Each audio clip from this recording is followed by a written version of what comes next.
យប់មេឃងងឹតបងក៏គិតនឹកដល់រូបអូនរឿងរ៉ាវកន្លងឥឡូវក៏ប្រែទៅជាសាប់សូន្យស្នេហ៍ដែលធ្លាប់តែផ្អែមឥឡូវក៏ប្រែធ្លាក់ក្នុងអណ្ដូង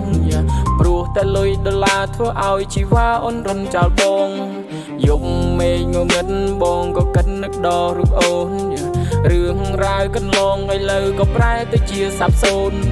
ស្នេហ៍ដែលធ្លាប់តែផ្អែមឥឡូវក៏ប្រែធ្លាក់ក្នុងអណ្ដូងព្រោះតែលុយដុល្លារធ្វើឲ្យជីវ៉ាអូនរំចោលបងរំចោលបងអូនអើយអូ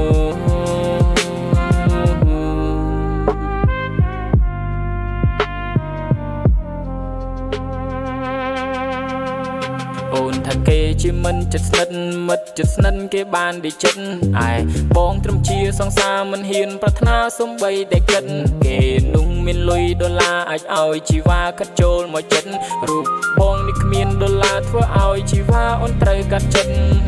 ចិត្តនួនដូចជាក្អែកអូនខឹងមុនស្រែកខុសប្លែកពីមុនឯបងបានត្រឹមឈឺដេកយំដូចត្រូវទីរុនត្រូវទីរុន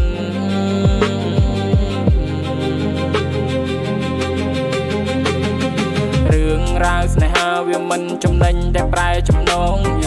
រឿងរ៉ាវកន្លងបងក៏ដឹងថាអូនក្បត់បងតែចិត្តនេះនៅស្រឡាញ់នៅតែខ្នាញ់នៅក្នុងបេះដូង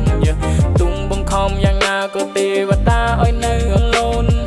រឿងរ៉ាវស្នេហាវាមិនចំណេញតែប្រែចំណង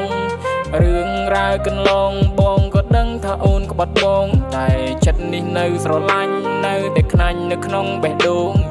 ទុំបង្ខំយ៉ាងណាក៏ទេវតាឲ្យនៅអឡូន